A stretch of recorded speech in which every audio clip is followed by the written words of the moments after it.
This afternoon, we are joined by the Vice Chiefs of the Army, Navy, Marine Corps, Air Force, and Space Force. Thank each of you for your meaningful military service and experience. Thank you all for being here. We're also joined by Diana Maurer of the GAO. Ms. Maurer, the work of the GAO has been invaluable to this committee over the years, and I thank you for taking time away from your many ongoing GAO reviews to be here with us. This hearing is an important opportunity for us to engage in a wide-ranging dialogue regarding the readiness of our armed forces, a topic of paramount importance for the security and well-being of our nation. Over the past few years, the global security landscape has evolved rapidly, presenting new and complex challenges to military readiness. Excuse me. From ongoing conflicts in various regions to emerging threats and resource challenges, our armed forces must remain agile, adaptive, and prepared to address the full spectrum of operations. In this context, there are a number of areas I would like to highlight in particular. Continued access to training ranges across all domains remains critical. I know the Army is focused on the upcoming land lease renewals in Hawaii. During questions today, I'd like to hear more specifics regarding how the Army intends to weigh necessary training requirements while respectfully engaging with the Native Hawaiian community. Separately, the Navy has begun one of the most complex military construction projects in recent history to replace Dry Dock 3 at Joint Base Pearl Harbor Hickam. I have serious concerns about the significant cost increases this important project has already incurred and whether Navy leadership is taking the necessary steps to avoid future increases. My concerns with the Navy continue, ranging from the backlog of ship maintenance, lack of accountability for senior leaders in the wake of Red Hill, to allowing mission-critical portions of the runway and facilities at Joint Base Pearl Harbor Hickam to deteriorate. As you can see, just within the Indo-Pacific Theater alone, there are no shortage of readiness issues that require timely solutions. More broadly, in the area of quality of life issues, I would like to hear more from the witnesses on two topics. The first relates to how senior leaders are implementing the oversight and management reforms related to unaccompanied housing that were included in fiscal year NDAA 24. Taking care of our people by giving them a safe, clean place to live not only helps retention, but also our recruiting efforts, which have our challenge recently. The second topic relates to a troubling report the GAO released earlier this year that found fatigue and sleep deprivation among service members continues to be a significant challenge. Chronic fatigue is directly related to the readiness of our forces, and it can lead to accidents, injuries, death, and monetary costs. Today, I encourage all witnesses to provide candid assessments, share best practices, and offer constructive recommendations. Together, we can ensure that our armed forces remain the world's preeminent fighting force, capable of defending our nation's interests with unparalleled skill and resilience. I'd once again like to thank each of you for coming forward today, for your leadership and insights. I look forward to your testimony and a productive discussion. Now, I'm turning to Senator Sullivan for your remarks. Thank you, Madam Chair, and really appreciate the witnesses and their decades of service to our country. It's a very impressive group here, and thank you to you and your families and all the men and women that you lead. I also want to thank Diana Maurer. I think the GAO on a lot of these issues does a really good job, so I appreciate GAO being here as well. I had a really long opening statement that I was going to read, but since this is a readiness hearing with the essentially the service, our military vice chiefs of staff, I'm just going to be a little bit more direct. I don't think our services are in a state of readiness that they need to be, given the threats. I think the one thing that everybody who focuses on our national security challenges would agree with is that we are in one of the most dangerous periods that we have seen facing the United States and our allies since World War II. Secretary of Defense says this, the Chairman of the Joint Chiefs of Staff says this in their posture hearings, the President of the United States says this in his State of the Union. I agree with that assessment. We have authoritarian dictators working together, China, Russia, bless you, North Korea, Iran, a little bit more junior jockey, Venezuela. They are not at all adverse to literally militarily invading their neighbor and slaughtering thousands and thousands of innocent civilians. We're seeing that, of course, in Israel. We're seeing that in Ukraine. We could see that any day in Taiwan. They are massively building up their militaries, massively, and we're not. I think the analogy to the mid to late 1930s is probably the closest thing that I've seen that's directly relevant to the situation we're seeing today. The big difference is, of course, a lot of people forget to note, in the late 1930s, our country, under President Roosevelt, did start building up our military. The Navy fleet between 1937 and right before Pearl Harbor was almost tripled in size. President Biden puts forward inflation-adjusted cuts to our military every year. This budget this year shrinks the Army, shrinks the Navy, shrinks the Marine Corps. That's not what will impress Xi Jinping and Putin. The difficulty you gentlemen have is that you're motivated, honest military members. With 4 stars, incredible service, I have the deepest respect for all of you. These are hard hearings for you. Here's why. Because in my assessment, you don't agree with the budget that the President put forward. You don't agree with shrinking the Army, shrinking the Navy, shrinking the Marine Corps. And yet, you're military members, you have civilian control of this great republic that we have oversight of. So you have to salute sharply and say, Roger that, I can do this. You're can-do military members. You don't want to do this. You don't think we need to cut defense spending. Next year, we could be on the pathway to below 3% of our GDP for the Department of Defense budget. My team and I have done some research on that. There's been, I think, 4 or 5 times in the last 80 years we've been below 3% of GDP. Again, it's not a target anyone who's serious about national security thinks we should be hitting. But we might be hitting that due to the President's lack of seriousness on national security issues, lack of leadership on Pentagon issues. So, and finally, I think there's been a lack with the civilian leadership of this administration on lethality. You know, the Secretary of the Navy does his climate change action plan, and he can't build ships.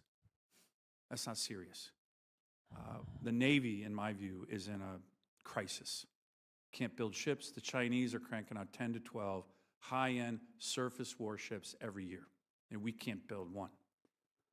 So our readiness is tanking.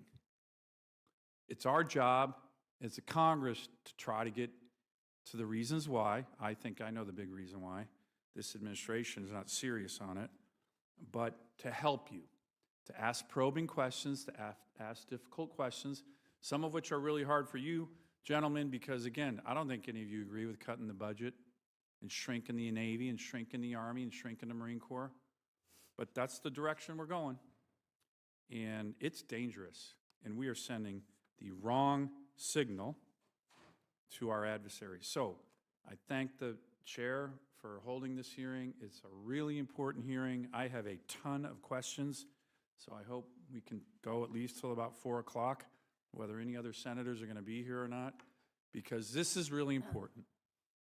Our job as a Congress, in terms of Article 1, Raise an Army, provide and maintain a Navy. That's our #1 job, in my view. And we need to get on it because it's a dangerous world right now. And my view is our forces are not ready. And that's what this subcommittee is supposed to be all about. Thank you, Madam Chair. I thank my ranking member for raising the serious concerns he has. The fact is, of course, SASC is one of the few committees where we are able to come up with pretty much a bipartisan approach to what the military needs. And in addition, the department, DOD, is the only department that has what's known as unfunded priority list that runs into the billions. So we have an opportunity to weigh in on those spending issues that may not have made the cut, so to speak. So, you know, this is already the biggest department, and we spend the most money on defense than on anything else. So we obviously have a lot of areas to disagree on as well as to agree. So I thank the ranking member for his observations. With that, why don't we start with General Mingus, the Vice Chief of Staff for the Army. Would you give your testimony, please? Thank you. Chair Rono, Ranking Member Sullivan, other folks that are here today, thank you for the opportunity to discuss the readiness of the United States Army. The Army is ready now to protect our nation and prevail in the toughest moments of combat. We are expanding the competitive space by increasing our lethality through our modernization efforts, strengthening American alliances through combined operations and training, and maximizing opportunities to improve the readiness of our soldiers and their families.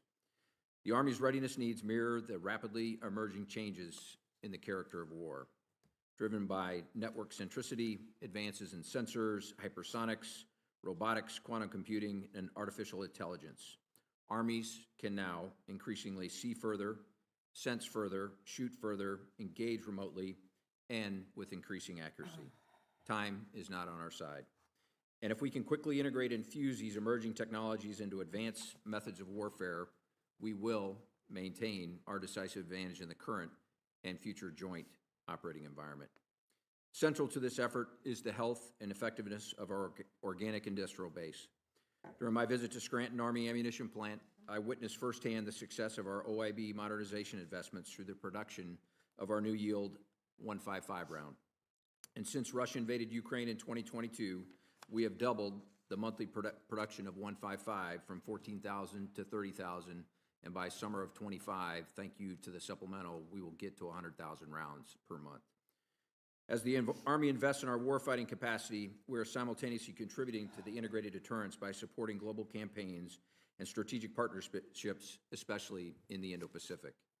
While visiting the 25th Infantry Division in Hawaii, I was impressed by the scale of preparation and meticulous efforts our soldiers are taking to build and maintain relationships, ensure interoperability, and foster integration with our allies and partners at the Joint Pacific Multinational Readiness Center, or JPMRC. A recent example is going on right now is that capability is in the Philippines right now, training our partners. In Europe, the ongoing conflict in Ukraine highlights the pressing need to modernize our defensive capabilities, especially in the fields of unmanned systems and electronic warfare. The use of UAS Ukraine for reconnaissance and offensive roles have been a game changer.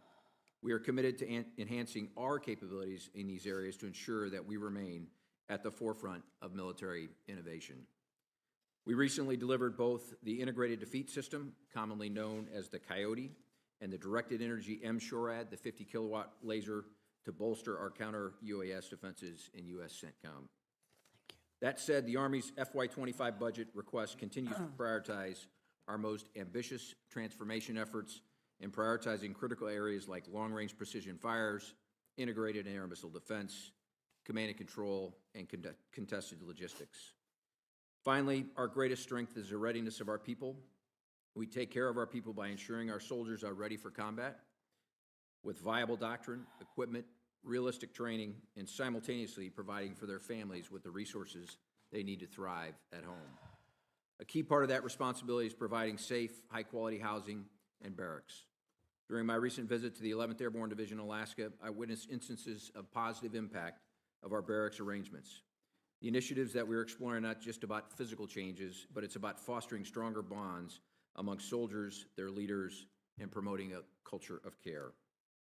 I want to emphasize that the Army is fully committed to funding our barracks, sustaining that at 100%, and we're also exploring the optimization of privatized barracks, starting with Fort Irwin, California, and other installations where that makes sense. We've also achieved historic progress in our retention, and we're optimistic about recruitment. We are transforming our recruiting enterprise to better compete with the job market that's out there, and our innovative Future Soldier Prep course ensures that those that may not otherwise will meet the Army standard. In the end, I am confident that if called upon tonight, our Army can fight and win, and we're making the right choices to ensure we can also win in the future. That said, there's still a great deal of work to be done, and it is absolutely critical that we succeed in our transformation efforts to remain the most agile, lethal, and feared ground combat force in the world. Thank you, and I look forward to your questions. Thank you, General. Admiral Kilby? Chair Hirono, Ranking Member Sullivan, good afternoon. Thank you for the opportunity to discuss Navy readiness. I appreciate the recent passing of the Security Supplemental, which will help us address unbudgeted operational costs affecting the United States Navy. Your Navy, as part of the joint force and alongside our allies and partners, remains postured and ready to fight and win. Today, with over 100 ships and 43,000 sailors deployed, your Navy operates around the world and around the clock, from seabed to space and in cyberspace. Our active and reserve shipmates and our Navy civilians are ready to preserve the peace, respond in crisis, and win decisively in war. The work requires a commitment to readiness, and I appreciate your efforts to ensure America's Navy remains the most powerful Navy in the world. We are strengthening our Navy by focusing on three priorities: warfighting, warfighters, and the foundation that supports them. We place a primacy on warfighting. When Iranian-backed Houthis sought to disrupt the flow of global maritime trade, the Gerald R. Ford, Dwight D. Eisenhower strike groups, and the Bataan Amphibious Ready Group, 4 deployed destroyers from Rota, Spain, were there. Our sailors and Marines are effectively countering these threats. We are adapting in the Red Sea and applying lessons learned to prepare for a future high-end fight. Our ability to succeed in warfighting is inextricably tied to warfighter readiness. We are committed to improving the quality of service, and that begins with taking care of our sailors, our civilians, and their families. In fiscal year 25, we are investing $1.4 billion in quality service. This augments the $165 million reprioritized in FY24 to improve unaccompanied housing. We are at historically high levels of retention, but we face recruiting challenges this year as we did in 2023. But talent exists in every zip code, and our efforts will help recruit and retain those who wish to answer our nation's call to service. Finally, the foundation. It underpins our warfighting and warfighter readiness. This includes our installations, which we must view as warfighting platforms, a point made clear in Guam. The devastation brought on by Typhoon Marwar is significant. I would appreciate your support for national disaster relief funding to address a number of challenges affecting our Navy. Readiness challenges exist in our shipyards as well. Since last November, I visited 3 of our 4 public shipyards.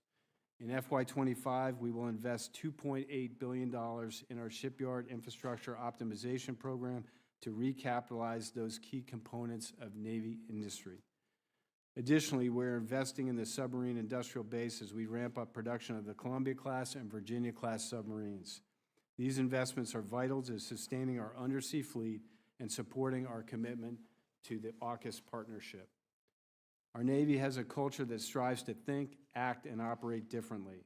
We are committed to transparency, continuous learning, and working together to deliver the Navy our nation needs. Thank you, and I look forward to your questions. Thank you. General Mahoney. Good afternoon, Chair Hirono, Ranking Member Sullivan, and distinguished members of the committee. I'm honored to represent your Marines this afternoon and discuss our current readiness and plans to remain ready in the future. The Commandant has outlined his priorities first of which is to balance readiness with modernization. He does so as we confront a very difficult context, as has been brought up earlier. On the one hand, in the Pacific, we are witnessing the greatest arms buildup that our nation has seen since World War II. The scope, scale, and pace of the PRC's military expansion presents a formidable challenge that we must contend with deliberately. Our pace of modernization must reflect this reality. On the other hand, we operate in a time of increased global tensions, emergent conflicts, and increasingly brazen challenges to the order which has underwritten the prosperity of our country and the world, in fact, for the better part of the last century. It's essential that we meet the demand for the Marine Corps to maintain a high state of readiness today so that we continue to generate the forces necessary to campaign, deter, respond to crisis, and when required, fight. But we must do so while budgeting for the future readiness generated through modernization, our training enterprises, our installations, and the quality of life for our personnel. Fortunately for the Marines, we identified this challenge early and are already fielding many of the modernized capabilities developed through our Force Design Initiative. Our fiscal year 25 budget request highlights our commitment to maintaining the balance between current and future readiness. We're requesting $17.4 billion for operations and maintenance in fiscal year 25.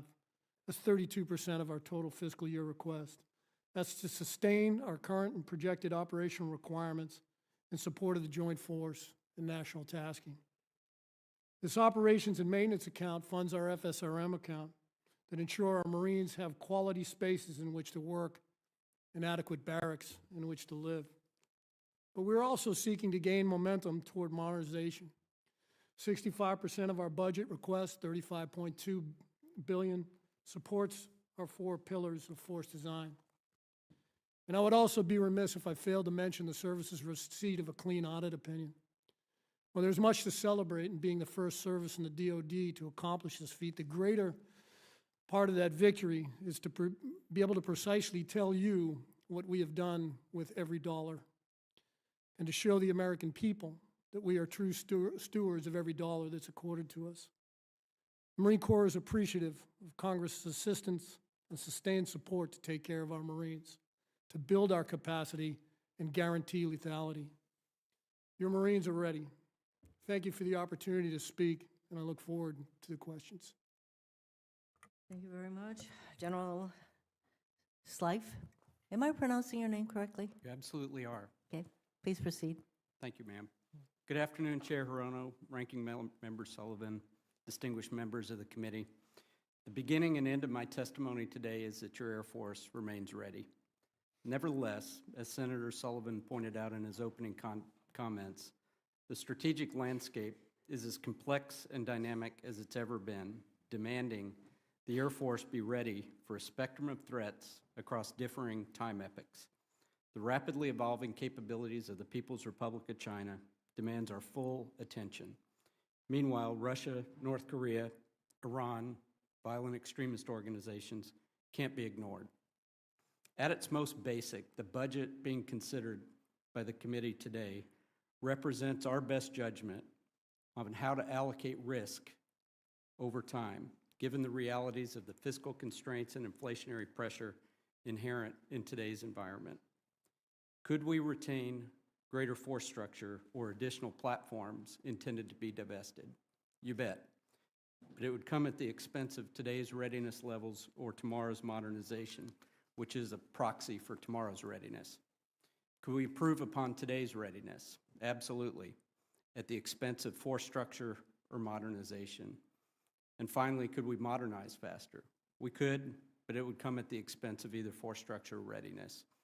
Such is the inescapable logic of allocating risk over time. While the budget before you may not be ideal in an absolute sense, we judge it to be ideal given the relative set of options and the strategic environment in which we exist. The Air Force's FY25 budget request makes several strategic adjustments that will help us maintain satisfactory readiness rates while investing in emerging technologies and modern systems to preserve future capability and capacity.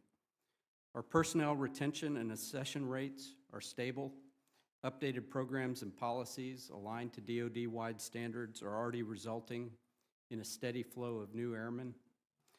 We're modifying incentive programs and investing in better infrastructure and support systems to make the decision to stay for airmen and families easier. We're also updating the way we train. We're rolling out immersive simulation technology and flight training improvements, maximizing the effectiveness of our pilots while airborne and providing realistic training for airmen on the ground. These new training methods are already increasing pilot production and helping our airmen prepare for operations in a contested environment. Our force presentation around the world is sufficient for the operational environment which has prevailed since the end of the Cold War. But the agile response needed tomorrow is going to require a more flexible approach. So our investments in agile combat employment will help us meet those challenges and train our airmen to execute hub and spoke models that enables the speed and lethality the future conflict will require. The Air Force's nuclear enterprise is undergoing much needed recapitalization, and we look forward to bringing our system upgrades and new platforms to the front lines as soon as possible. Our FY25 requests will enhance our present nuclear capabilities and offer increased flexibility. The demand for finite resources is fierce, and we strive to be good stewards of the taxpayers' dollars while delivering on our highest responsibility, air power in defense of our nation. The Air Force's FY25 budget request is not without risk, but it is acceptable risk to ensure our readiness today and tomorrow. On behalf of the 677,000 total force airmen and civilians, as well as their families, thank you for your support and steadfast devotion to ensuring that the Air Force maintains its place as the preeminent provider of air power anytime, anywhere. Thank you. Thank you. General Goodline. Chair Rono, Ranking Member Sullivan, distinguished members of the subcommittee, thank you for the opportunity to testify before this body and the American public on the military readiness of the United States Space Force and our continued efforts to sustain such readiness into the future. On behalf of the Secretary of the Air Force, the Honorable Frank Kendall, and the Chief of Space Operations, General Chance Saltzman, I am honored to share with you our readiness vision for fiscal year 2025. Let me begin by saying that the context for any discussion on the readiness of the Joint Force lies on the nation's ability to achieve and maintain freedom of action in space through space superiority. The repeated actions by both the Russian Federation and the People's Republic of China underscore the urgency for action. Although we still maintain control of the space over our adversaries, they are working hard to close the gap and assert their dominance in space. We cannot afford to let this happen. Space is the foundation for the Joint Force, and it is fundamental to our peaceful way of life. GPS alone is an essential part of every aspect of our daily lives, from our cell phones to our banking systems and even our ability to get the crops out of the field and the groceries on the shelves. We cannot let our near-peers competitors overtake us, or we'll lose what we hold dear, and the world will become a far more dangerous place. The investments provided in the President's budget maintain our marginal advantage.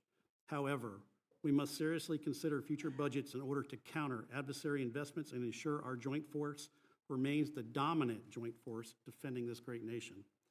As we look ahead, it is clear that the resources necessary to maintain the space capabilities the nation depends on are significantly outpaced by the demand. Our near-peer competitors have not only made space a contested domain, but their activities in space reveal that their intentions differ profoundly from our own. Rather than ensuring peaceful access to space for all, they strive to seize control of space for their own aggressive purposes. The pace of their progress will only continue to accelerate because they are determined to close the capability gap, and they are not subject to the same resource constraints we have. They are not subject to the same processes that we follow, and they do not share our values of protecting our environment both on Earth and in space for generations to come. Our guardians have clearly demonstrated the capability, the resolve, and the experience necessary to face the challenges posed by our competitors, but there is more to do. As Secretary Kendall and General Saltzman recently unveiled, the Department is launching an effort to reoptimize how we organize, train, and equip our forces in light of great power competition and the looming threat. As part of this reoptimization, the Space Force is implementing a series of key initiatives that will directly impact readiness. First, we are standardizing the way we present space capabilities to the combatant commanders, and we are completing the stand-up and the resourcing of our service components in each of the combatant commands. This will ensure seamless integration of space capabilities into the joint force when called upon by the nation during times of crisis or conflict. Secondly, we are building joint warfighting leaders and preparing them for modern warfare. We are redesigning career paths, changing our readiness standards, and increasing the scope, tempo, and realism of our operational assessments and exercises in order to build the culture and proficiency necessary to prevail against the threat. This is the task that you created the United States Space Force for.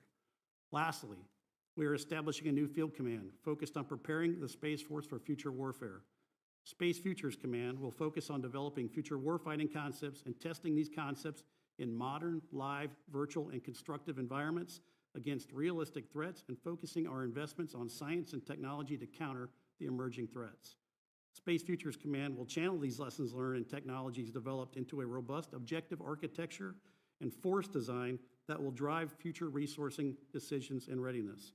I truly appreciate Congress's and this committee's continued support for our Guardians and the mission. Your steadfast fiscal provisions have made us the force we are today, and every Guardian appreciates it. I look forward to working with you as we defeat tomorrow's challenges together, and I look forward to your questions. Thank you, Ms. Maurer. Good afternoon, Chair Hirono, Ranking Member Sullivan, other members and staff. I'm pleased to be here today to discuss key findings and recommendations from GAO's recent work on military readiness. And as you just heard, the services face difficult decisions about how to address continuing operational demands while preparing for future challenges. Today, we see that readiness is increasingly strained. Across the services, we've seen common challenges in 3 areas: sustaining weapon systems, generating ready forces, and balancing mission and resources. First, all too often the sustainment enterprise is not delivering mission capability. Less than 40% of ships completed maintenance on time.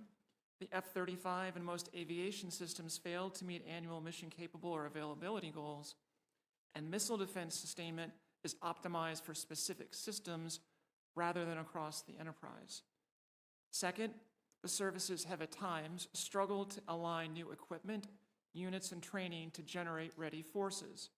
For example, the Army and Space Force, to their credit, leaned forward in developing and fielding new technology, but they sometimes did not ensure units were trained, organized, and staffed to utilize these new capabilities. The Army and Marines also face several personnel, sustainment, and organizational challenges establishing new multi-domain units. And shortfalls in training capability and other challenges hinder the Space Force's ability to generate space readiness. Third, we are increasingly concerned about a growing imbalance between mission and resources. The Navy does not have enough sailors for the current fleet, much less the fleet of the future.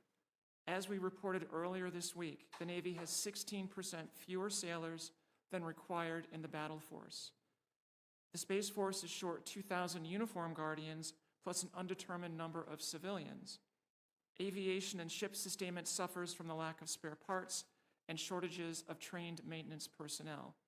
And the Marine Corps faces a significant gap between the number and current condition of the amphibious fleet and near-term operational needs. Now, to fill gaps like these, services have been doing more with less. They've prioritized mission and modernization, but to the detriment of facilities, housing, and barracks. Service members also face daunting trade-offs, sacrificing training, maintenance, and rest to meet operational needs. We recently reported that most service members consistently sleep 6 hours or less per day for months at a time. And that level of sleep deprivation can be like working while intoxicated. This overtaxing of military personnel creates safety problems, hinders readiness, and undercuts retention. The recommendations from our reports can help DoD enhance readiness. The 30 reports in my statement have 114 recommendations, and nearly all of those are open. Now, to be fair, most of those are directed to OSD, not the services. Many are relatively new, and few involve simple fixes. And prior to today's hearing, I had the opportunity to meet with everyone on the panel, and I can tell you they are committed to using the results of GAO's work to enhance readiness and improve conditions for service members. In fact, one of the best things about working at GAO is going to bases and units and talking to people at all levels of the military. We see service members and civilians consistently demonstrating professionalism and dedication to the mission. Your continued oversight, supported by our independent work, bolstered by DoD's actions to implement our recommendations, will help those service members address readiness challenges across the Joint Force. Madam Chair, thank you for the opportunity to testify. I look forward to your questions. Thank you very much. As long as Ms. Maurer pointed out the fact that their report suggested 114 recommendations and that you had met with the testifiers today. So I'd like to ask all of you, starting with General Mingus. So of the 114 recommendations that GAO made, which one did you consider the most important to implement, and did you implement it? We'll just go down the list. Yes, ma'am. It's hard to prioritize because they're all important, and we agree with all the findings and the recommendations. But if I were to pick one, it would probably be our fleet readiness, our weapons readiness is one of the areas that we acknowledge ourselves and are keenly focused on reversing that trend. When you talk about fleet readiness, you're talking about what?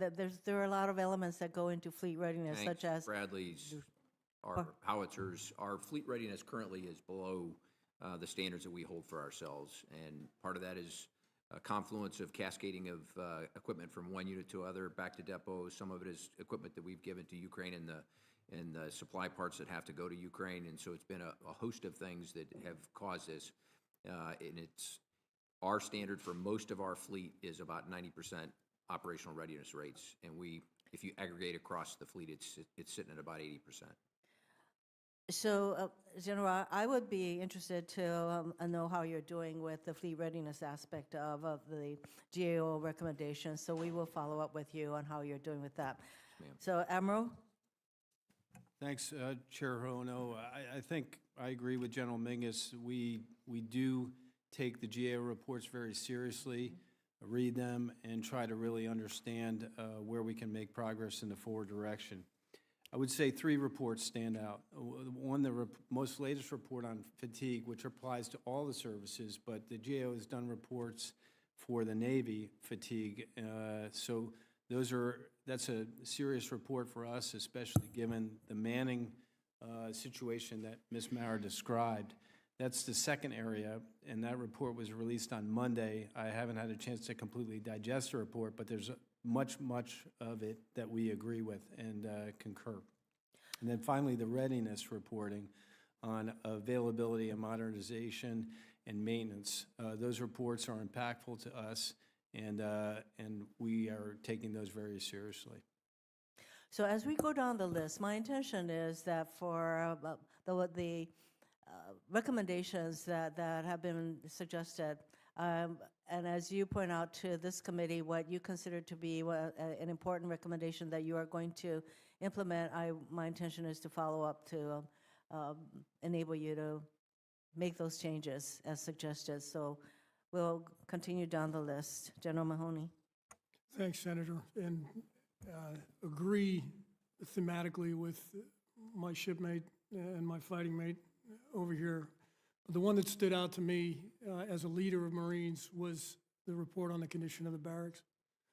If we are going to say that the bedrock of our fighting capability is the individual Marine, we have to ensure that there is a safe, sanitary, and secure place for them to come back after a hard day of training. That's the one that sticks out to me, man.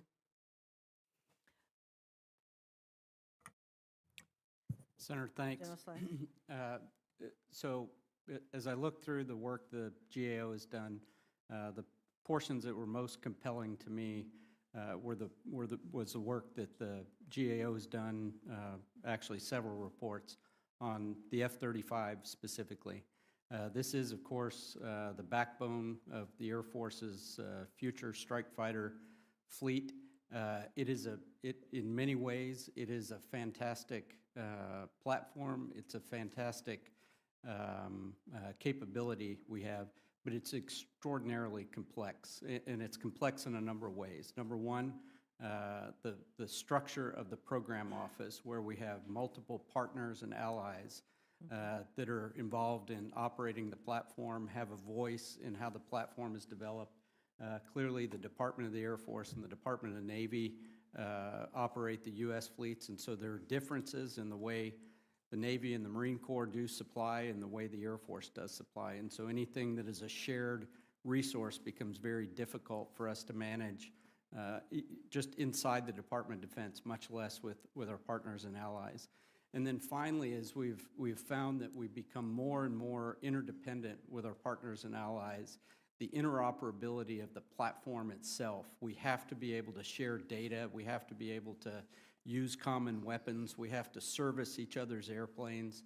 There are bureaucratic impediments in place that we're working hard to knock down that will allow us to get the maximum value out of that platform. But I would just tell you that the short answer to your question is that the things that I find most compelling in the GAO's work is that related to the F-35.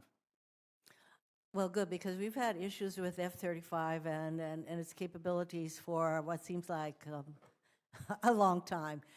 So I would be interested to know how you're going to make the kind of changes that you just described. Okay, General Goodline. Thank you, Senator. We've had a pretty strong partnership with the GAO going forward since we stood up in 2019. One of the major pivots that we've been doing in the United States Space Force is pivoting to an employed-in-place approach to warfighting. Whereas the other services fight forward, we fight from the homeland. In facilities that are heavily driven by software, we have to combine both our men and women in uniform, our civilians, and our contractors to get after our mission, and that requires us to change the way we measure readiness. For example, we have to measure the power and cooling of our facilities. We have to balance FSRM resources with weapon system sustainment resources. So we needed a completely new model to measure our readiness so that we could accurately report to the combatant commanders what they could guarantee to be provided by the United States Space Force during times of crisis or conflict. We are in the middle of that pivot. We will finish that pivot by this fall. And what you have seen in our readiness numbers, because we are changing the way we do it, is a significant decline in our readiness reporting. It's not necessarily because we have changed anything other than the fact that we are actually looking at what does it take to go to a fight, which is different than the system that we inherited from the United States Air Force. Over. I think as a newest entity to be set up, it remains to be seen how you're going to measure your attainment of mission. Senator Sullivan. Thank you, Madam Chair. And, you know, I want to begin just because a lot of these hearings are all about challenges and problems. I want to begin by just complimenting you, gentlemen, and the forces you lead. I mean, there's a million reasons to compliment you, but I'll just throw out a couple anecdotal ones. The Navy Admiral with regard to the Eisenhower deployment, the Carney that I got a report saying it shot down close to 80 incoming missiles and drones fired by the Houthis. I mean, I know they're heading home right now, but those sailors did an amazing job. The Marine Corps, General Mahoney, you know, the full audit, I think that's actually a really big deal and a great example. Air Force General Slife, the work that you did last year and a half, General Van Herk called it Super Bowl level actions up in Alaska when we had these spy balloons and the Russian Bear bombers coming in, and we were shooting down spy balloons, intercepting them, intercepting Russian Bear bombers, young 25-year-old female F-22 pilots doing, I mean, the work that was going on up there, which you make look so simple, was remarkable. General Mangus, I think you're given pride and hope. Just that 155 millimeter ammo. Look, some of my colleagues here are saying, hey, our industrial base can't produce like we used to. That's baloney, right? The Army's showing that right now. The way you are taking that curve on the production of our ammo is remarkable. And even, with the Space Force, General Gutling, some of us were skeptical, myself included, the way you've stood up. I think a lot of people have a lot of pride in the Space Force. Your uniforms are almost as sharp as the Marine Corps, so that's another thing that I think is quite impressive. It's hard to do that. So thank you, right? There's a lot going on here that's very important. But I do want to get to some of the challenges. Let me start, General Mingus, with you and the Army's recruiting goals and the struggle to meet those, right? One of the reasons the Army is shrinking, which it is because we can't get enough Americans to volunteer. We are working on some of the issues. Senator Blumenthal and I actually are working on issues of access. We're going to probably legislate that, high schools and other places where we got much better, stronger, open access for recruiters. How are you feeling about that, General? What more can we do? Are we finally kind of hitting the bottom and coming up? I mean, if we keep missing recruiting goals at the level that some of the services have been, that's going to be the ultimate crisis because we can't man our force. Thank you, Senator. So we acknowledge the last 2 years we missed the mark, and not by a little bit. Yeah, the numbers were huge that you missed by. Secretary and the Chief and the entire Army have taken this on as a mission that we have to succeed for all the reasons you pointed out. So our benchmarks this year, 55,000 in the door, and another 5,000 in the delayed entry program for next year. And given the trajectories that we're on right now, we had a very good spring, and we're optimistic that we'll meet those goals. So what did you do different? Like what happened? What's the corrective measures that you can learn from, but other services could learn from? And I think many of these lessons are universal, but where I'll start is the restructuring of our recruiting command. Made it a direct report to the Army. We're going to upgun that to a 3-star. We're professionalizing our recruiting force both on the warrant officer side and the NCO side, increasing the numbers that are actually in the field, looking at their locations, expanding the population is probably one of the biggest things. Instead of focused on juniors and seniors in high school, we're expanding that into college age. And are you getting access to those institutions to your satisfaction, high schools and colleges? We believe for the most part, yes, sir. There's some challenges in certain parts of the country, but the receptiveness is getting better. And then the last thing that we've done is what I mentioned in my remarks, and that's the Future Soldiers Prep Course. We've brought 18,000 through that program that would have not otherwise been able to meet the standard. We bring them in whether it's an academic or a cognitive or a physical issue, and we bring them up to our standard before we let them come through. And that's the folks that have gone through that program, that 18,000, in excess of 90% of them have met the standard on the back end of that. Good, great. Well, look, if there's more that we can do as we're looking to mark up the NDAA, let us know. Madam Chair, I have a bunch of other questions, but I'm going to, my time's expired, so I'll turn it over to my colleagues. Thank you, Madam Chair and Ranking Member Sullivan. And I'll follow up with you, General Mingus, on the future soldier, because I'm intrigued with that. You say about 18,000 folks have come through. I spent some time down at Fort Eustis talking about this and was really impressed maybe 18 months ago.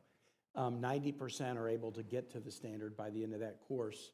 It hasn't been in place that long, but what are you finding? I hope we're going to longitudinally follow this group to see what we learn about retention. Did it not only enable them to meet the standard, but maybe prepare them to, hey, I really want to stick with this? And probably a little bit too early to draw conclusions about that. Am I right about that? You are, sir, and we are absolutely going to track everyone from a longitudinal perspective just to make sure we haven't created another problem. So far, the data suggests that it's not.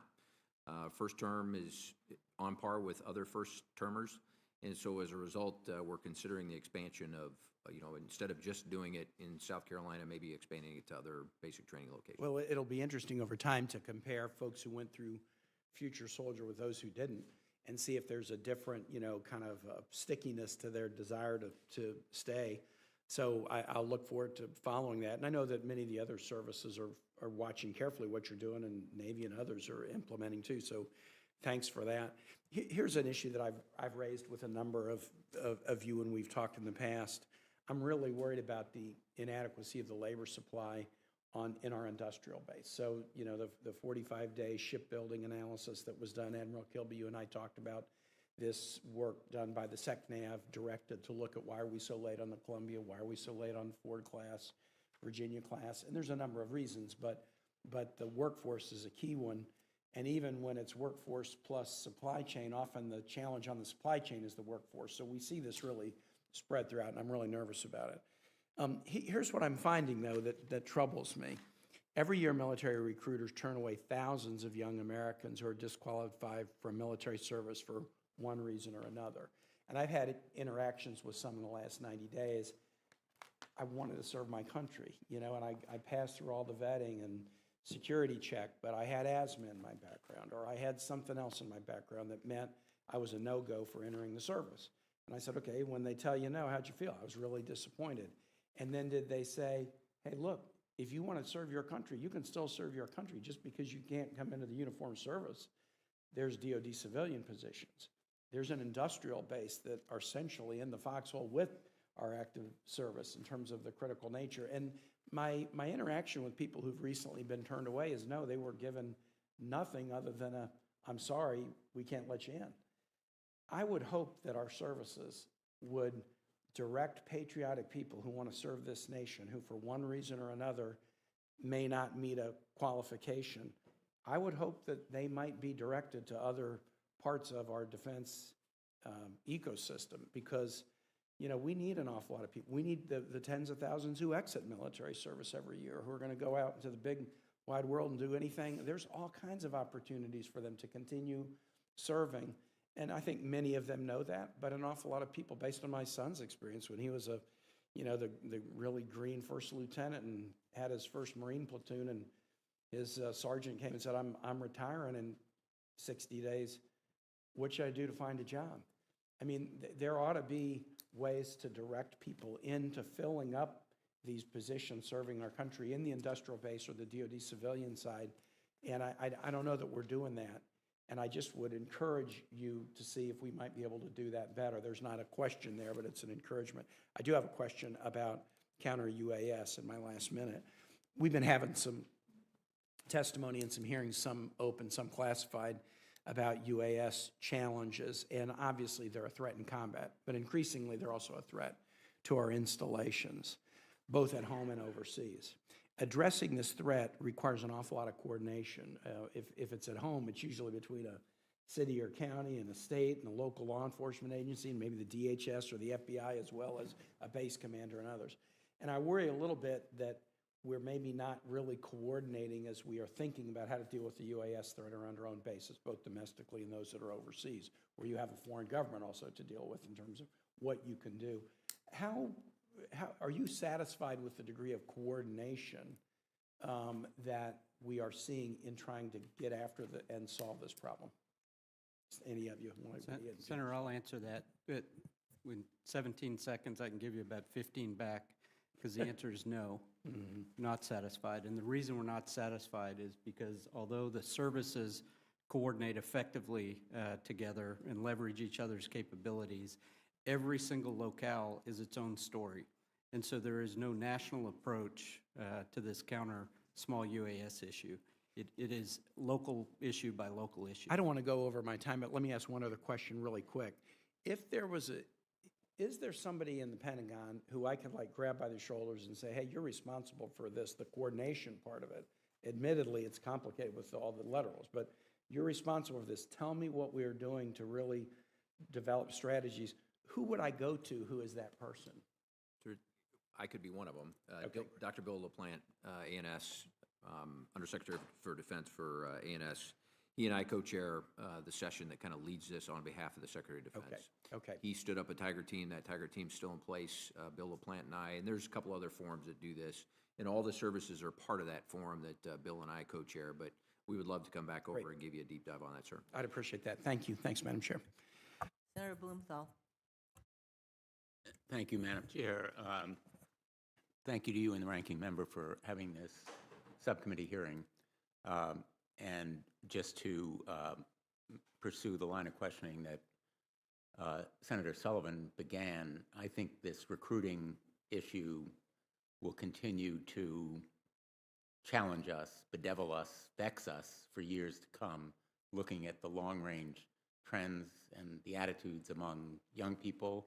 He and I are working to try to make high schools more accessible to your recruiters, and it's in their interest, or young people's interest, to know about what great opportunities there are for careers, not just jobs, but careers in the military, and for their parents and their teachers to understand it as well. So I think we need to put together a broader program, as Senator Sullivan and I have discussed. Just to ask a question about this, General Mahoney, is the Marine Corps still hitting its recruiting targets?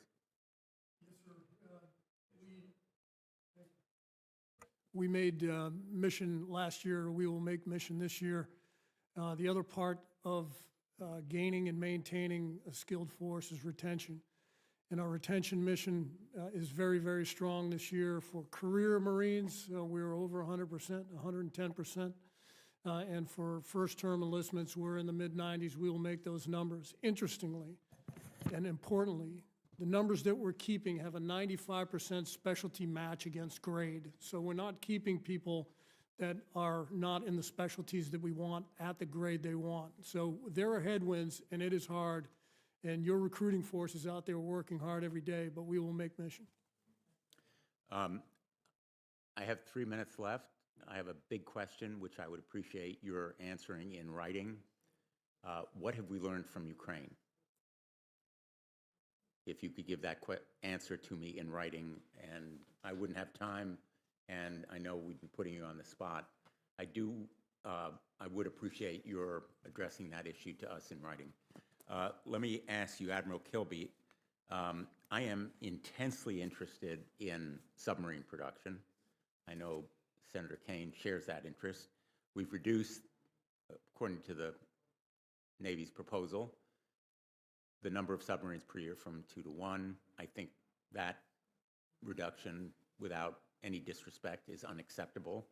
I don't know whether the Navy went along with it. I understand all the complexities of internal consideration. But I know the Secretary of the Navy has focused on workforce as a major constraint. And so I'm interested that in your testimony, you don't really address that issue in detail. There is a sentence or a paragraph on page 4 that says, to this end, we are investing in public infrastructure and the industrial base, aligned with the DoD National Defense Industrial Strategy. The Navy is in the midst of a generational change, et cetera. You know, one thing I did on the Armed Services Committee was to insert an apprenticeship program. This was 5 years ago, and other kinds of training. My colleagues at the time said to me, this is education. This should be in the Department of Education. I said, no, it's a matter of national security. And so if that's the constraint on our building 2 submarines a year, we need to do something fairly dramatic about it. And I know you're operating within the DoD National Defense Industrial Strategy, and then the shipyard infrastructure optimization program. But the focus here seems to be mainly on capital investment, recapitalizing dry docks, et cetera. I want to see something on training and, you know, something major, something that meets this moment, because whether it's munitions or artillery or submarines, we have a real challenge ahead. Hey, Senator, thank you. I agree with you. The investments in the submarine industrial base are significant. Thank you for the supplemental. That's $3.4 billion. Our request that you're reviewing now is $2.3 billion in FY25 and almost $9 billion across the fit-up. That's not just buying parts and things. It's workforce development. It's supplier base. It's all the things we think we need to do to bolster that base to produce those submarines. Our goal is to produce a Columbia and 2.33 Virginia-class submarines by 2028. In order to do that, we feel we need to make these investments. Well, thank you for your answer. Thank you for your service. Thank you all for your dedication and your great work for our country. And I'll be following up on a number of these issues. Thanks so much. Thank you. I'm going to call on myself for a second round of 5-minute questions, and then at that point, I believe votes will be called, and then I will turn the hearing over to Senator Sullivan, and as long as all of you are here, he can continue with the questions that he has. Okay, so I have mentioned this before to others who have testified before the full committee, but Admiral Kirby, I do have significant concerns about the cost overruns associated with the replacement of Dry Dock 3 in Hawaii. It is a critically important project, and no sooner did I speak at one of the important segments of the construction that I got I got a cost increase of almost $900 million.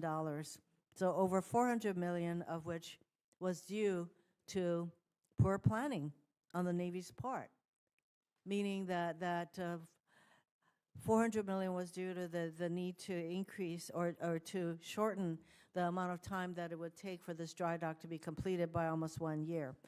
I would say that that is poor planning. So Admiral Kirby, what assurances can you give me and this committee that the Navy has cost overruns under control and that accountability steps are being taken to address this issue? As Chair Hirono, thanks for that question. I share your concern. I am part of the SIOP Oversight Committee. We meet quarterly. To your specific question about Hawaii supervision, we have a officer in charge of a construction activity at Pearl Harbor now in place to watch the QA and execution of that performance of that work on Dry Dock 5. I do think it is a big effort once-in-a-century effort to update these dry docks. They're complex. We are applying lessons learned. We're bringing industry in earlier to make sure we understand their voice, and that is captured in our estimates to you. That's from Portsmouth applied to Pearl Harbor.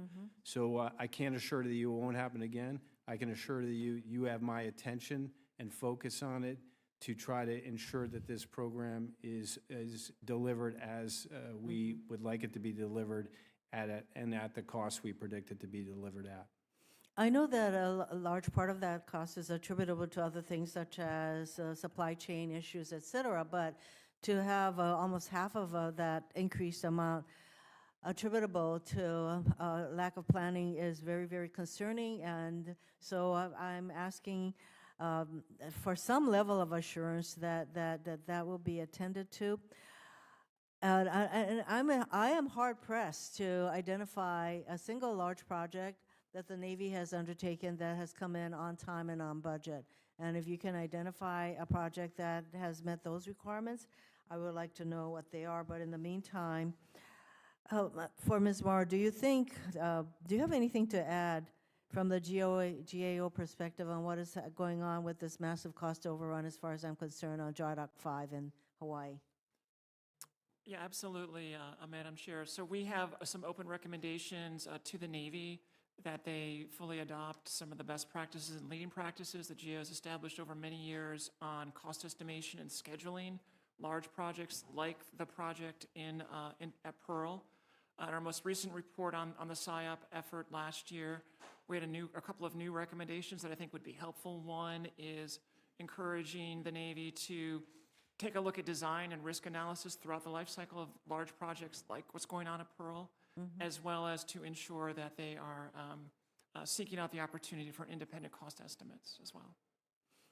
Admiral Kilby, are you taking those considerations to heart? Yes, we are, ma'am. Thank you. I will certainly follow up on that. For General Mingus, the Army is negotiating renewals for several training areas, and land leases in Hawaii are very critical. Pohakaloa comes to mind, and if we don't negotiate that land lease successfully, I think that it would very much compromise the Army and the Marines' ability to conduct these very needed exercises. But one of the requirements that I put into the last year's NDAA is there should be an official designated responsible for coordinating the lease negotiations and reaching out to particularly the Native Hawaiian community. And as far as I know, such a person has not been designated, even if I believe the time has passed. Can you update me on whether or not a person has been identified, and if not, when is that going to happen? Ma'am, bottom line is I think it's going to be very soon. The DepSecDef directed the stand-up of the cell itself in January.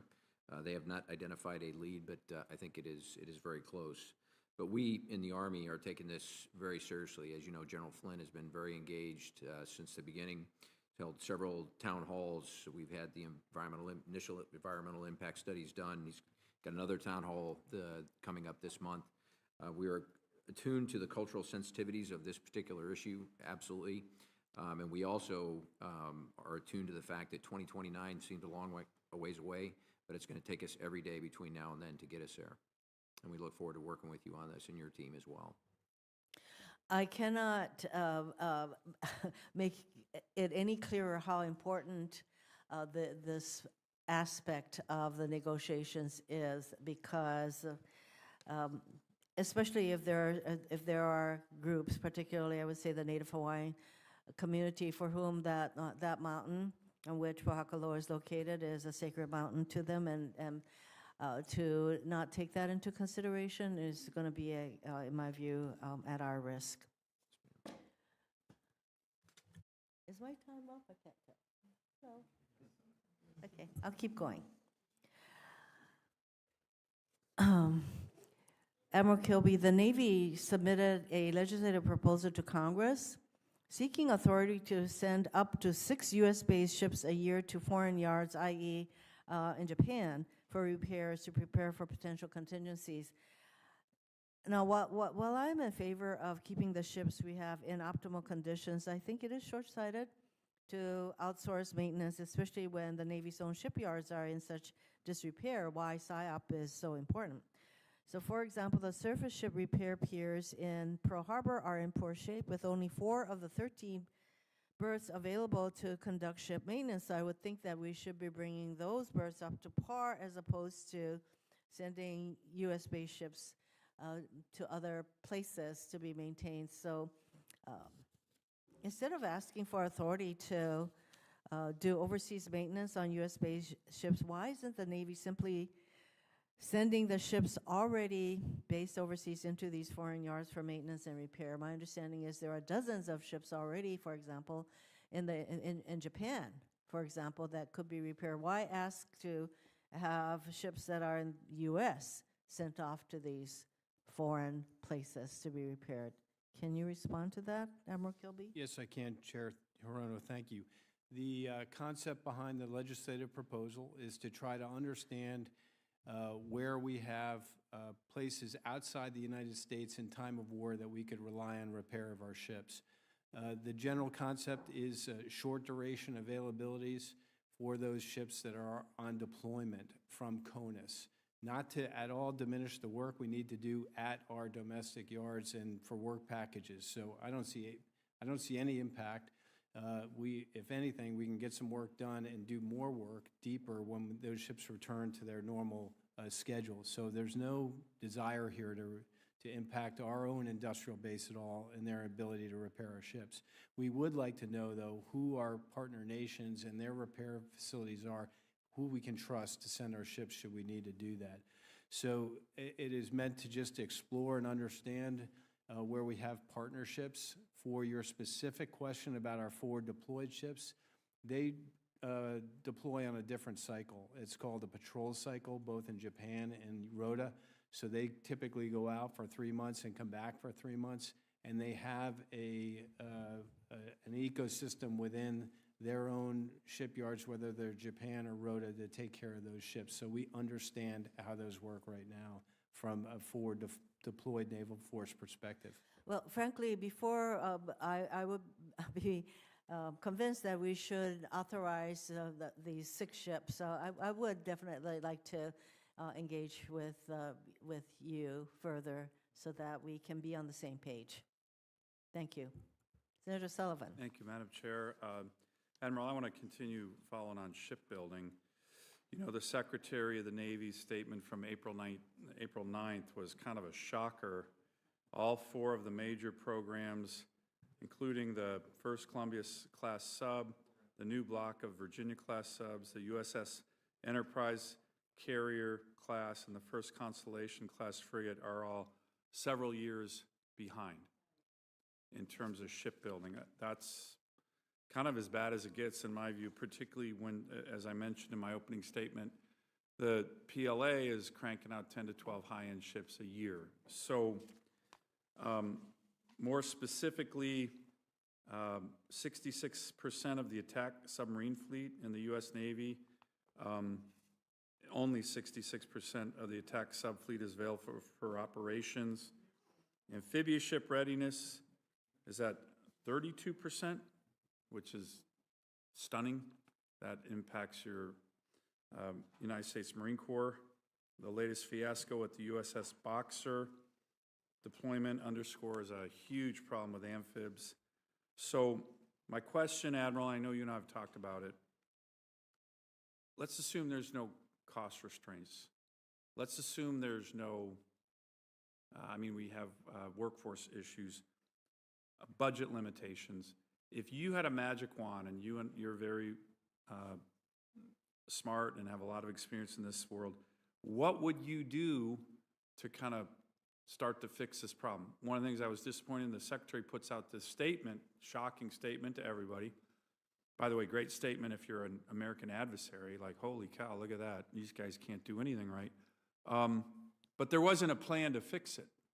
So what would be, if you had a magic wand, like, what would you do to fix it? And here's the reason I'm asking the question. This committee, we just had a strategy session this morning, all the Republican senators.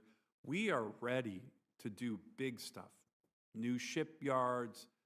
You know, I happen to think the idea that Senator Hirono was critical of you on might make sense during wartime. But what do we need to do? Because we're in kind of willingness mode. Everybody sees this as a crisis. But we need leadership from the Navy, and to be honest, I don't think we have it. So what would be the top 3 or 4 things? Again, no budget constraints, no nothing. Given your experience, here's what we should do. So two different parts of this question or this answer for you, Senator. Thank you for that. There's a ship production piece of that. Yeah. And there's a ship repair piece of that. So Correct. Let's start out with the ship production piece. That's what the submarine industrial base investments are designed to get after, and they will also affect our repair business as well. But specifically, that will address our nuclear force, right? Those are what nuclear investments are made to get after. We also have a surface ship investment where we've invested almost $1 billion to try to get suppliers and vendors to help our conventional surface ship as well. You've highlighted the issues, at least at some of the yards, the production yards, are workforce, and I would say experienced workforce. So in some yards, we have a very green workforce, so we've lost years of experience through a number of things, and we have to build that up, which comes from workforce development and the investments we're trying to make. So I think there's a piece of that where we just have to make those investments and let them take and monitor and watch the input, watch it take hold and see if it's trending the way we think it should trend. From the repair perspective, we need to get after the business of how we do shipyard maintenance, both in our private yards and our public yards. Do we need more shipyards, either private or public shipyards for the U.S. Navy? I think it would be helpful to have, this is an indirect answer, I'm not sure if I need more shipyards to make ships. I need more yards that can outsource work if those shipyards can't handle it. And we're doing On the some of that maintenance work. side or on the production side? I think Or both. I think both, sir. Okay. And I think some of those yards could help our nuclear community as well, as long as they're qualified and pass standards. How about the disaggregation of, I've been digging into shipbuilding a lot, as much as I can, my team has. But I mean, does it make sense to build, subs and carriers and, should our yards be, hey, this is only subs, this is only carriers, this is only frigates, this is only, can we do that? Is that kind of specialization helpful in terms of the ability to crank out ships? I'm not sure. I'll have to take that question and get back to you, Senator. You know, Huntington Ingalls in Pascagoula does a great job. They have a wonderful plant where they're able to produce multiple ships. Yeah. So it can be done. I think there's a real estate piece of that, the size of the yard and their ability to be able to handle multiple lines, and are they facilitized to use computer-aided design? I think that is ultimately helpful to them as well. Okay. Okay, well, I'll tell you this, Admiral, there is a lot of interest in helping the Navy, a lot. And if you guys have big ideas, my own view is this committee would embrace them. Big ideas, because we got to get around, we got to get by this. If the Chinese keep cranking out 10 to 12 ships a year and we're struggling the way the Secretary, you know, in his statement put it out, we are going to be in a real big hurt locker if we're not already in one. Let me ask General Mahoney a related question. You know, the ARG-MU team is one of the most important elements of American readiness. You know, I mentioned the amphibious readiness at 32%. I mean, holy cow, that's just, there hasn't been no ARG has been ready on time in the past 2 years in the Indo-PACOM theater, our most important theater. Again, that makes the Chinese happy. And then, General, the Marine Corps has said,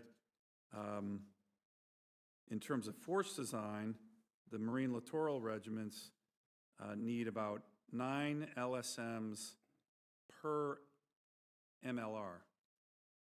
The Navy, I think, is on budget to produce 8 LSMs by the early 2030s.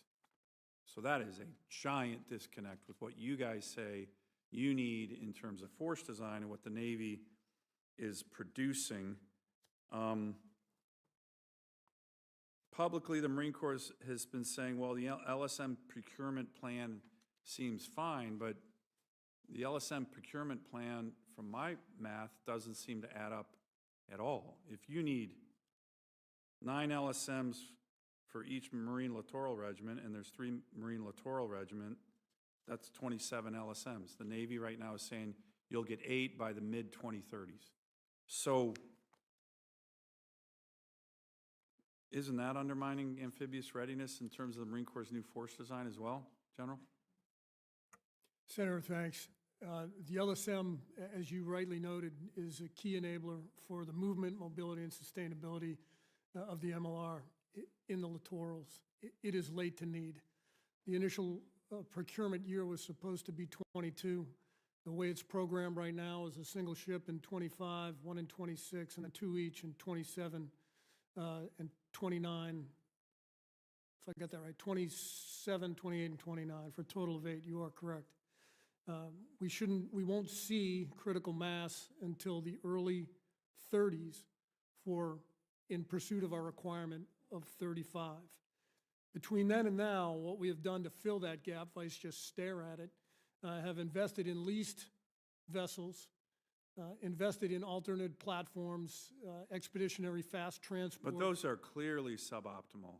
They are not relative to, ideal, Senator, you're LSM, correct. correct? As a bridging solution, they are not ideal. I mean, I appreciate the Marine Corps getting on the issue and having a bridging solution, but, you know, as I've said in many hearings, and I'm going to ask about force design here in a second, but if the Navy's not invested in force design, Marine Corps force design will fail.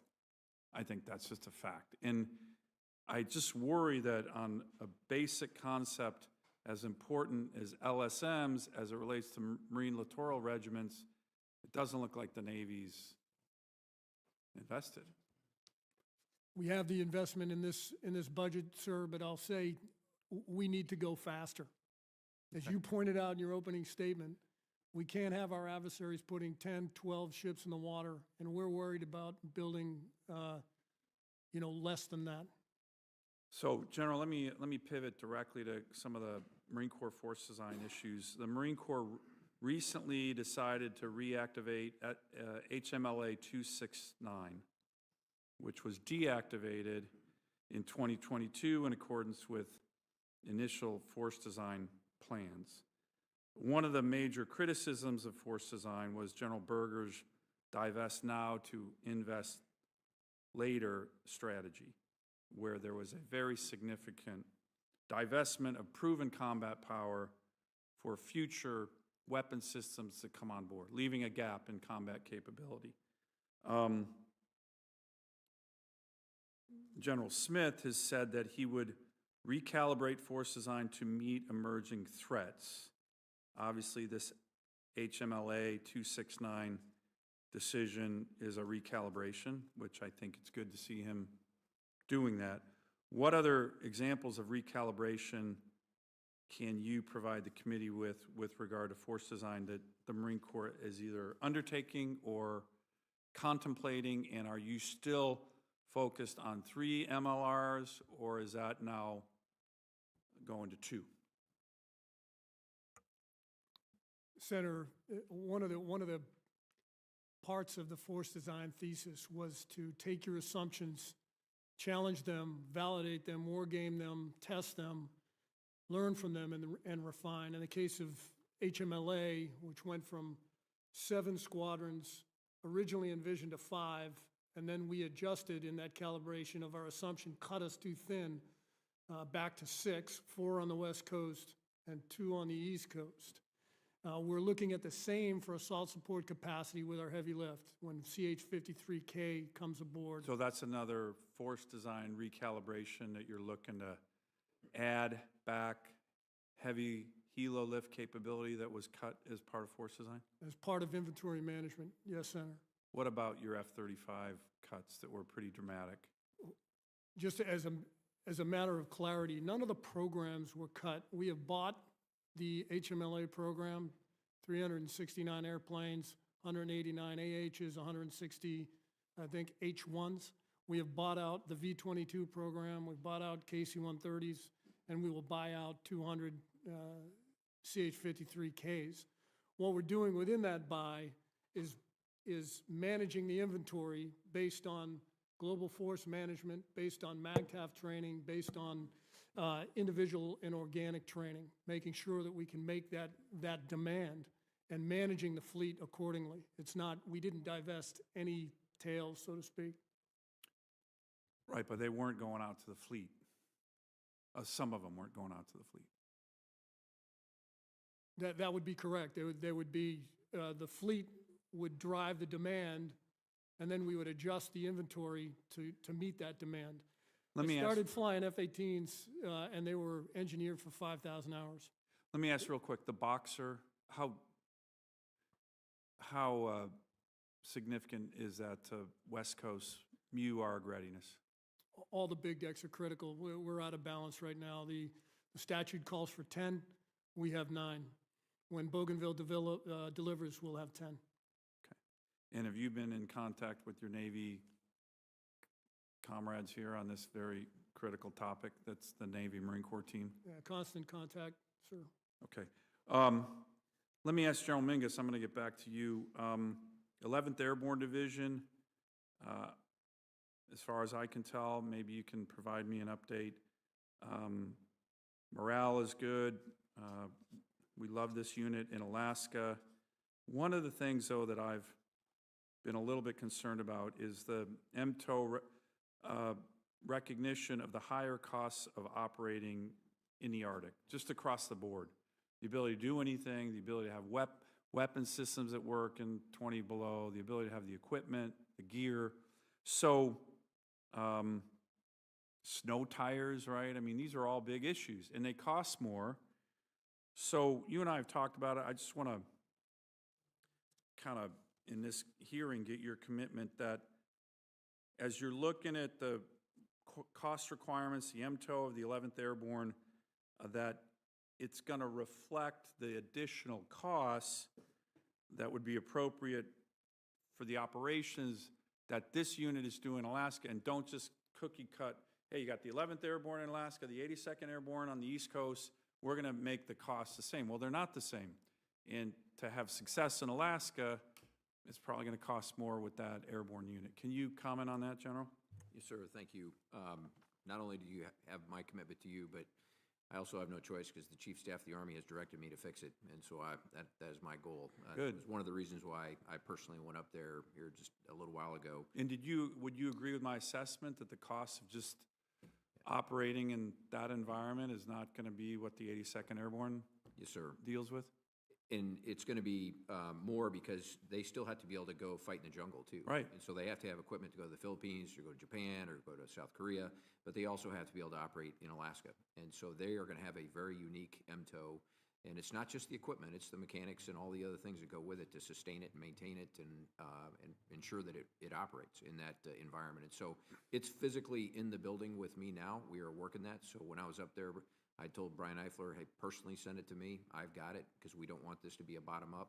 We want it to be a top-down driven process, and that's what we're doing now, sir. Thank you. And how is morale up there when you were there with that unit? You know, we've had I think General Eifler's done a great job up there, but, you know, we've had this very high-level rash of suicides, shockingly high, that, you know, you never want to jinx it, but seems to be under control. Do you think that's because these soldiers have a really good mission, really good training, you know, a really good unit, right? The 11th Airborne is this very storied unit that you guys reactivated, which I think was great.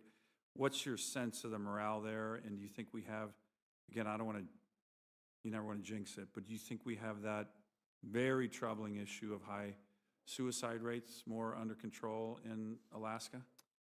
So the data suggests the trends are all moving in the right direction, and I don't want to overcharacterize based on a single visit, but my sense when I was up there is that that unit is in very good shape. Probably the single biggest thing that is beyond the leadership, which is the biggest thing. The leadership up there has really taken a hold of this and owned it. But just the conversion into a mission that they can actually accomplish. Yeah. As they move from a striker to a light brigade, they've embraced that. The climate and the culture associated with a light infantry brigade, it really fits much, much better for them up in Fairbanks. Tough training, hard training. And then that headquarters now is a warfighting headquarters versus a admin headquarters, correct? That is correct, sir. Okay, thank you very much. General Slife, I wanted to follow up on our conversation just the other day. I appreciated all the time you gave me 2 days ago in my office. On the 18th Fighter Interceptor Squadron, I appreciate, again, the pressures that the Air Force is under. As I mentioned, that's actually a pretty motivated dual mission with some great airmen who are doing great work, both as Red Air for the J-Park Red Flag exercises, and then they're going out and intercepting Bear bombers who doesn't make the news down here in the lower 48, but the Russians are doing Bear bomber runs against Alaska every month now, sometimes with armed escort fighters. And your young men and women are going out intercepting these guys. That unit. How are we optimizing that, given the cuts that the Air Force had? But I just was chatting with General Nahum this morning. The plans that seem to make a lot of sense, even though you're trying to get rid of these F-16s, can we be assured that that unit will stay there in that dual capacity role? And do you think that's the appropriate dual capacity role? As you know, it frees up our 5th-gen fighters to do the high-end fight as opposed to sit and alert, F-22 sit and alert mission, getting ready to go intercept Russian Bear bombers in Alaska. But what's your assessment on that, General? Senator, we think it's a winning idea. We intend to keep that unit there, and I expect that we will be able to retain 12 aircraft there. I believe what you and I talked about was 10, which we judged to be the minimum. But budgets are a snapshot in time, and as we've gotten more experience operating that squadron in the new mission, we believe that we can maintain it at 12 aircraft, and we will continue to evaluate what the right size of that unit is in future budget cycles. But yes, we intend to keep it there. Great. Let me ask, I asked Secretary Kendall about the KC-135 bed down at Eielson. I've been talking about this issue for a long time with the KC-46s, and I'm a big fan of Secretary Kendall. Surprisingly, to me, in his posture hearing, he seemed to walk that commitment back a little bit. which kind of surprised me. I take very much your good counsel you provided me in our meeting recently about, hey, this is an all-in, we got to make sure we deal with the housing and schools, and I get that. I think it's a really important point that you were raising. I've already raised that with some of our leadership back home in Alaska. But we're going to keep working the housing issue. That's really important, and we understand that. But can you reaffirm that commitment on the KC-135? That is a important issue. It strategically makes complete sense, as you know, given how strategically positioned Alaska is. Again, I was a little surprised Secretary Kendall, who had made several commitments to me on this, seemed to be walking that commitment back in his posture hearing, which, you know, I'm concerned about. Yes, sir, I can. I can reaffirm the commitment. We've already moved one additional KC-135 there, and as soon as we can work through some of the infrastructure issues and so forth, as we talked about, we remain committed to putting the other 3 there as well, just as soon as we can. Great, thank you on that. General Mahoney, I want to go back to force design, and you know, one element that was moving forward under General Berger, then it kind of got dropped. I'm sorry, under General Neller, then it was kind of got dropped. Was this idea of kind of much more high-end Marine Corps training in Alaska? I had a good phone call with General Smith the other day. As you know, he and I were planning on going up to Alaska to walk the ground. But in terms of, you know, training, which is second to none in my state, the ability to do kind of littoral regiment training on the Aleutian Island chain, that's very real-world mission. You got Russian and Chinese Joint Naval Task Force coming off the coast of Alaska the last 2 summers, big ones, 12-ship Joint Naval Task Force last summer, putting an MLR on the Aleutian Islands with, you know, capable weapon systems to take out Chinese and Russian ships would have been nice to have. The ability to train year-round. You know, at one point General Berger told me you can only train 6 months out of the year in Alaska. Still wondering what 6 months he was talking about. It's the best training in the world. You have joint forces that would love to train with you. J-Park is the best air training probably on the planet Earth that you can do combined and joint operations. The Marine Corps, in my view, certainly needs to get back to cold weather training. Of course, we do some in Norway, but high-end stuff you can do in Alaska. And then you're close, right, to Japan, to Korea, to Taiwan, if the balloon goes up. So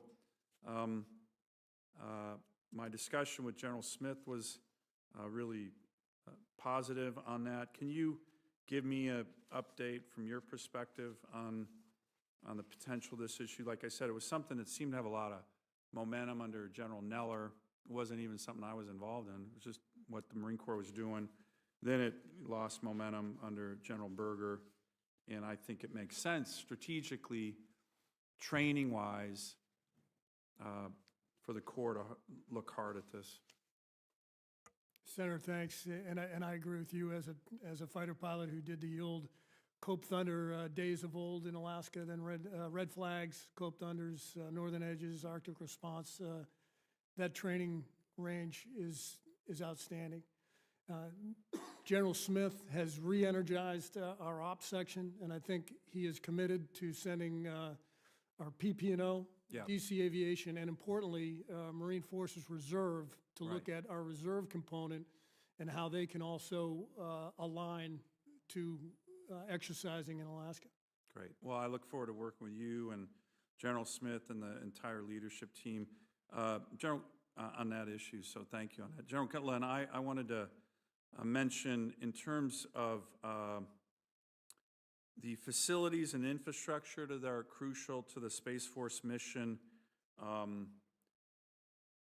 know that you're in that process of, I think you've already handed off the long-range discrimination radar system at Clear Air Force Base in Alaska that is now fully Space Force. What do you need from the Congress, if anything, on transitioning not just those kind of facilities the ones in Alaska, but also any other place in the U.S. that relates to infrastructure, to the Space Force's needs that may have been or might still be Air Force infrastructure, and how's that going? Senator, we have taken responsibility for all of our FSRM and MILCON globally. So are you done with that? Like that transition with the Air Force is complete? From a Mission funding complete? Perspective and ownership, yes, sir. Including CLEAR? Including CLEAR, but we still rely on the Air Force for the non-core space functions. So our CE members are Air Force members. Our security forces are Air Force members. And do you plan on changing that, or that's just going to be a joint kind of capability that you're now sharing with the Air Force? So that will be, for the foreseeable future, that will be the arrangement and the relationship that we have with the United States Air Force. When we stood up the Space Force, we intentionally stood it up to be lean and flat. We only took on the core space functions of space operations, intelligence, cyber, and force modernization. Can I ask one issue? I've raised it with the Chief of Staff of the Air Force. I just want to put on your radar. So my understanding is that the deployments still out at CLEAR are 1-year unaccompanied deployments. Correct. You know, you might have an intrepid young captain who wants to bring her husband and her 3 kids to Alaska for a 2-year deployment or a 3-year deployment. There's a wonderful community in Indiana that's only about 15 miles away that would love to host Air Force families. The last time I checked into this, that the Air Force, and now I guess the Space Force, has said that if there is a desire for not a forced unaccompanied tour, but a 2-year tour, a 3-year tour with family, that you would consider it on a case-by-case basis. Am I describing that policy correctly, or do you know, or you want to get back to me on that? You are, but I'd like to get back to you with the full details, because we have both Guardians and Airmen I know it's clear, and I want to make sure our policies are aligned, but I do believe that is the way we approach it. So I think it would be best for the community and the airmen to, look, nobody likes doing 1-year unaccompanied tours. They're hard on families, they're hard on, if there was a way that you could start looking at that, again, don't force it, but if a young captain wants to come up with his husband or her husband and kids, you know, I know certain groups would love that. It's adventurous, it's beautiful. And the communities there would love to embrace them. So it's just a thought that we want to kind of build on. Yes, sir, I appreciate that. It is a beautiful area. Yeah, and really, by the way, another great thing that you guys did, that, I mean, you tell me, that's the most sophisticated ground-based radar site on the planet Earth, and you guys built that on time, under budget, which Correct. is And pretty... that was one of my responsibilities at the Missile Defense Agency, was building that site, and it is an amazing radar. Yeah, it best is on the planet. It is amazing. So thank you on that. And then finally, Ms. Maurer, you got 120 recommendations, and give me your top 3 for readiness and lethality and the ability to beat the Chinese in a war. Your top 3. Sure. I'm going to talk in clusters of recommendations, if that's... Oh, you're kind of cheating, but that's okay. I know, but so I would put F-35 sustainment in that bucket. F-35 As number 1? as number 1, because that's vital not only to the Air Force, but it's a critical part of what the Marine Corps and the Navy want to accomplish and need to accomplish, not just today, but obviously in the future. Second bucket has to do with fixing Navy ship sustainment, and more specifically, Navy ship maintenance. There are a lot of different aspects of that. I think that's going to be a critical thing to keep following on. And does your report have big, think, bold ideas on that issue? We think that we've had a whole series of reports with a number of recommendations to fix Navy maintenance at the depot level, the intermediate level. We have a draft report we're doing right now on sailor-led maintenance that have some big, bold recommendations that'll be coming out later on this year. Great. And the third cluster is around this issue of force generation sort of writ large. You know, there's a lot of talk and a lot of focus on developing and deploying new technology, and that's tremendous, but the real challenges start once the new technology is available. So recommendations around making sure there's sufficient facilities, sufficient training, that there's a sufficient logistics system and structure put in place to fully enable the services take advantage of those technologies. And that theme cuts across a lot of different reports and recommendations. Great, great work. Well, again, I want to thank all the witnesses for your testimony. I want to thank all the witnesses for your literally decades of service to our country. We very much appreciate it for your leadership. The members of the committee will have 2 weeks in which to submit additional questions for the record. We respectfully request that you get those back to this committee in short order. I don't know what the official timeline is, but some quick time turnaround. And we look forward to working with the leadership of all the services and GAO on these important issues. Again, thank you, gentlemen and Ms. Maurer, for your exceptional service and excellent testimony today. This hearing is adjourned.